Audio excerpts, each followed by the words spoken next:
Hello everyone, welcome to Lush and Salty Aquariums. My name is Stefan. Thank you for coming to the channel. You've all heard the saying, what a difference a day makes.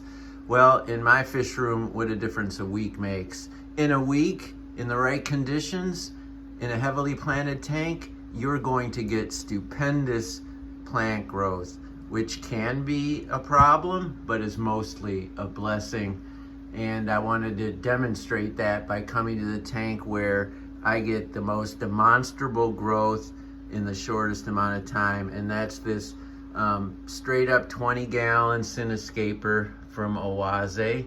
That's the outfit that made the glass box, but Mother Nature made the interior, right? And I've chosen some of her most fast-growing, easy, and beautiful plants, and while I don't regret it, I certainly am keeping my hands in this tank a lot. Now that's sort of the catchphrase of this channel, keep your hands in the tank. Well, nowhere in the fish room is that more apparent than in this particular aquarium. So I'm gonna put somewhere, maybe in the title card, a picture of this tank after I cut it only a week ago. And you can see it now. That's what we're gonna be filming. I'm not gonna be doing a before and after video, but oh my gosh, where to begin? So that's Lemonphilia sessiflora, that plant right there, a beautiful fast growing stem plant. Gets that lovely tinge of pink up at the top. Cherry shrimp, I think I see a couple in there, love to hang about in the very, very upper reaches of that canopy. And it stays pretty good even down into the dark. And what I mean by that is it doesn't turn into sticks.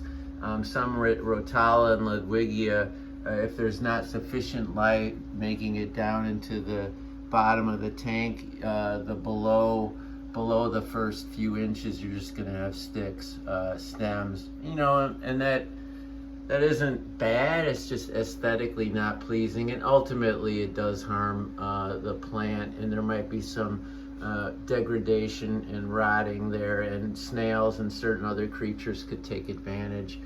But in the case of Lemonphilia sessiflora, which I highly recommend, it's not really guilty of that. It does happen, but not to the extent of, say, the second plant in here, which just as beautiful as it is, can't compete with the two to its left and right. And that's those lovely red-pink stems of Rotala hra. And that does get stick-like at the bottom. And it's a frailer, slower growing plant. It's not slow growing by the textbook definition, but compared to Lemonphilia sessiflora and Pogostem and octopus, it absolutely is slower growing, and it can't compete with those two boisterous neighbors. Now, plants like corals will compete with one another for the resources in your aquarium. It's not their fault, that's what they do. And you know, aquascapers need to think about that, both as sort of a live and let live and a live and let die proposition.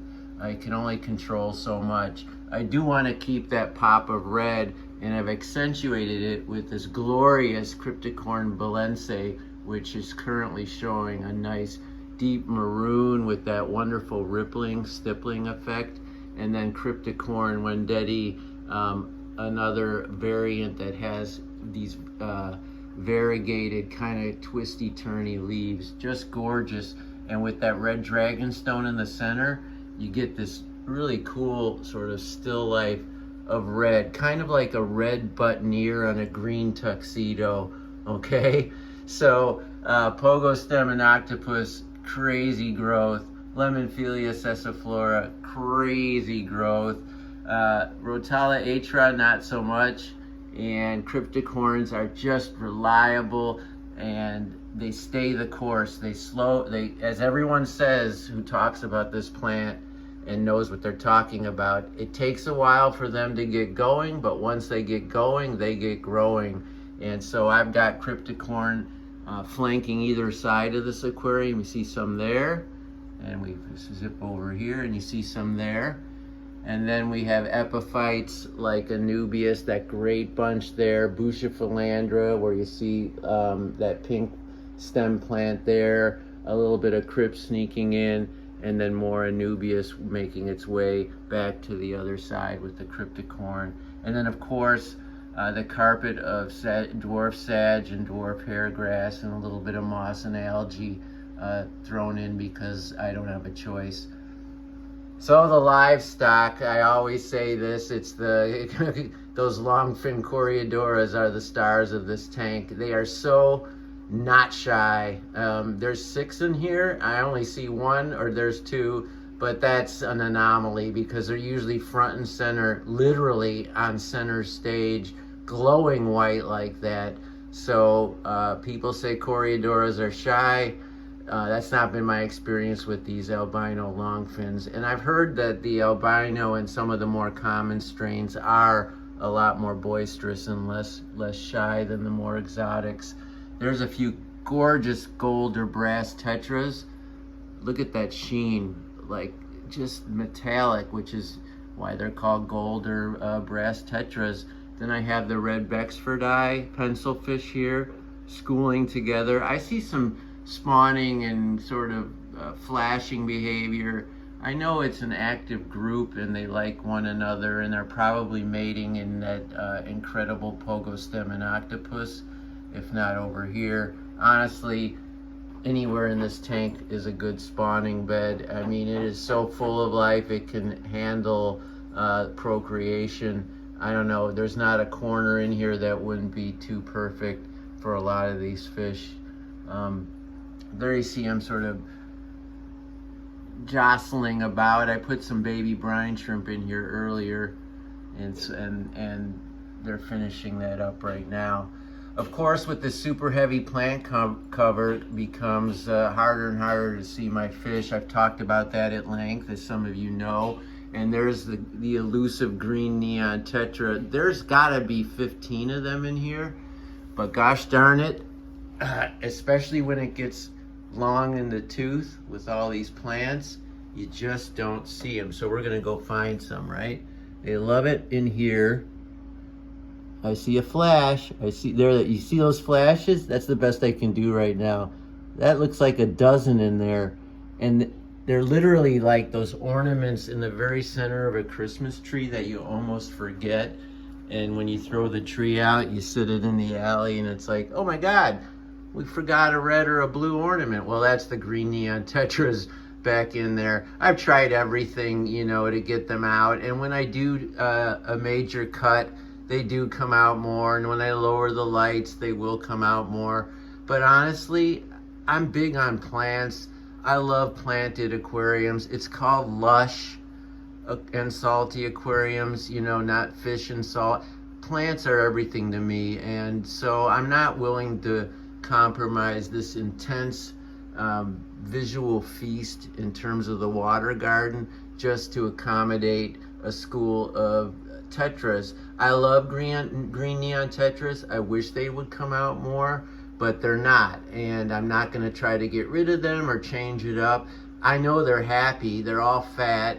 I haven't found a dead one in ages, and you know, they're leading their best life. They're just not in front of my eyes, and that is what it is. But that's, you know, a small price to pay. Maybe it's a medium price to pay for an extravagant planted tank like this. The absolute definition of lush, a lushly planted aquarium, which is kind of, you know, my thing. That's what I want to do here. That's what I want to help you guys do in your own system, whether it's a jar, a massive display tank, a nano tank, or some classic size like the 20 or 10 gallon. Can be done. I do run CO2 in here, and you know, I recommend that to anyone who can afford it. It's getting cheaper, not more expensive. I highly recommend the UNS mini rig, the mini regulator. It's about $95, maybe $85, I forget. That seems like a lot, and you know it is, but it's cheaper than its competitors. It comes from a brand I absolutely love. I'm totally not sponsored by them. They've never given me anything except satisfaction when I buy their products. So if you're going to enter into the world of CO2, the paintball size canister, they'll sell you one, or you can get it anywhere, and the UNS mini regulator, that's what I'm running on this tank, and you can see the results. I know for a fact I wouldn't get this fast and this luxuriant of plant growth without CO2 in this aquarium. I would definitely get decent plant growth. It'd be a very nice planted aquarium, but it wouldn't be as vivid as this, as lush as this. And you know, one benefit would be it would not grow as fast as this, so that would be on the upside. But I do CO2 and I recommend it. I'm gonna give you a top view. It's always fun when people show the camera looking down into their aquariums. You know, it's beautiful when you've got all these plants and you can see not only the floaters, but some of the stuff in the canopy, where you will get your reddest reds and your fluffiest of leaves. Sometimes you'll get algae too.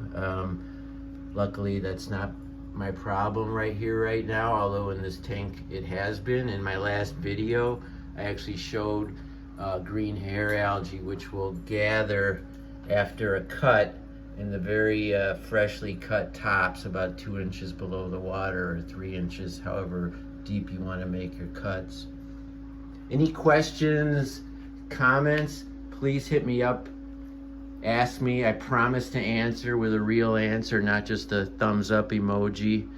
I'm really enjoying my fish tube experience and how much value it's brought to this hobby for me and for my family. People that don't come over all the time are always commenting and saying, I saw your aquarium video, and you know, I love that. It's brought me closer to people in a way that I just wouldn't do if left to my own devices, being kind of an extroverted introvert. So, without digressing any further, always keep your hands in the tank, and ciao for now.